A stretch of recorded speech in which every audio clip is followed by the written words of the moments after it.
আপনার ফেসবুক পেজে যদি মনিটাইজ কোনো পলিসি আছে যেটা আর্নিং রিস্ট্রিক্টেড হতে পারে বা আপনার আনঅরিজিনাল কন্টেন্টের পলিসি হতে পারে, মানে যে কোনো একটা পলিসি যদি আপনার ফেসবুক পেজে যদিও আসে, আপনি হয়তো অন্য কোনো কারো কন্টেন্ট ইউজ করেছেন, এই জন্য কিন্তু এটা চলে আসছে। তো ফেসবুকের ক্ষেত্রে এইটা যদি একবার আসে তাহলে অনেক বড় প্রবলেম হয়। এইটা কোনো অবস্থাতে এটা রিমুভ হয় না বাইরে, কিন্তু আজকের এই ভিডিওটা যদি ফার্স্ট টু লাস্ট পর্যন্ত দেখেন, আপনারা সামনে দেখতেছেন আমার ফেসবুক পেজে কিন্তু এরকম একটা পলিসি আসছে আমি একটু ভুল করার কারণে। তো এটা আমি কিভাবে রিমুভ করেছিলাম, এখন কিন্তু এটা অলরেডি আমার ফেসবুক পেজে নাই, এটা আমি রিমুভ করে দিয়েছি।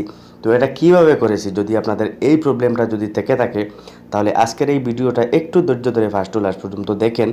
আমি আপনাদেরকে দেখিয়ে দেবো যে এটা আপনারা কিভাবে রিমুভ করবেন, আর এটা রিমুভ করতে হলে কি কি আপনাকে করতে হবে। ঠিক আছে, এখানে আমার ফেসবুক পেজটা ওপেন করেছি। আপনাদের ফেসবুক পেজে যদি এই প্রবলেম হয়ে থাকে তাহলে কিন্তু এখানে আপনাদের ফেসবুক পেজটা লগ ইন করবেন। তারপরে এই যে আপনাদের যে লোগো দেখতেছেন এটার উপরে জাস্ট একটা ক্লিক করবেন। এটার উপরে ক্লিক করার পরে আপনাকে যে কাজটা করতে হবে, একটু নিচে চলে আসবেন। তো আমি আপনাদেরকে একটু দেখিয়ে দেই যে আমার এটা এখন অলরেডি এখানে নাই, এটা আমি রিমুভ করে দিয়েছি। তো আমার এখানে ক্লিক করলাম, তারপরে আমি নিচে গেলাম, তারপরে আমি নিচে যাব, ড্যাশবোর্ডে ক্লিক করব।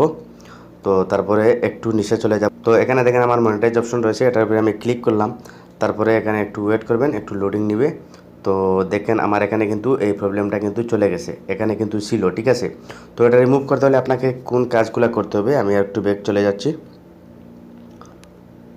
তো ব্যাগে চলে আসার পরে আপনাকে যে কাজটা করতে হবে, এখানে হেল্প অ্যান্ড সাপোর্ট এটার উপরে একটা ক্লিক করবেন। তারপরে দেখতেছেন এখানে রিপোর্ট প্রবলেম, এটার উপরে ক্লিক করবেন।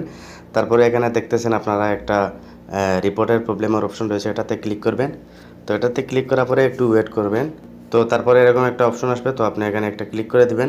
এখানে ক্লিক করার পরে আপনার যে প্রবলেমটা রয়েছে, তো আমার প্রবলেমটা পেজে, তো আমি এখানে পেজ সিলেক্ট করব। ঠিক আছে, তো পেজ সিলেক্ট করার পরে এখানে দেখতেছেন একটা স্ক্রিনশট। তার আগে আপনাকে যে কাজটা করতে হবে, আপনার যে প্রবলেমটা রয়েছে সেটার একটা স্ক্রিনশট নেবেন। ঠিক আছে, আমি প্রথমে যেভাবে আপনাদেরকে দেখিয়েছিলাম ঠিক এরকম একটা স্ক্রিনশট নেবেন। স্ক্রিনশট নেওয়ার পরে আপনার স্ক্রিনশটে এখানে যে আপলোড ফটো এটাতে ক্লিক করে স্ক্রিনশট এখানে অ্যাড করে দিবেন।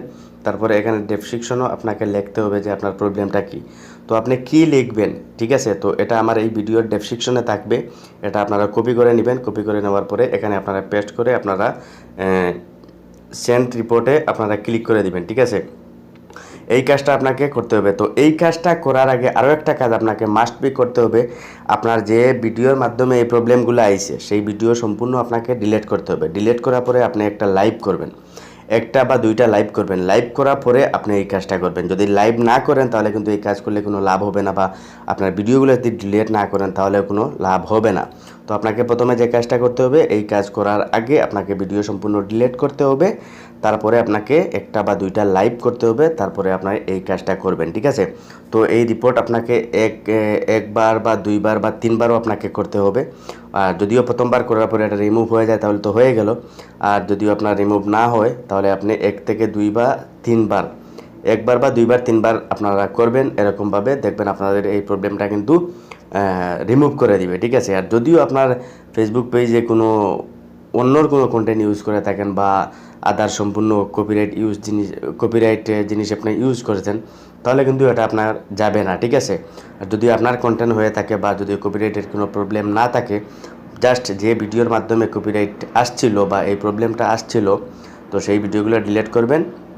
ডিলিট করার পরে আপনাকে এক দুইটা লাইভ করবেন, তারপরে এই কাজটা করবেন। দেখবেন আপনাদের এই প্রবলেমটা কিন্তু সলভ হয়ে যাবে, কারণ আমি নিজে এটাকে রিমুভ করছি। তো আশা করছি বুঝাতে পারছি। যদি ভিডিওর ভালো একটা লাইক করবেন, চ্যানেল নতুন হলে অবশ্যই সাবস্ক্রাইব করবেন। আজকে পর্যন্তই, গুড বাই।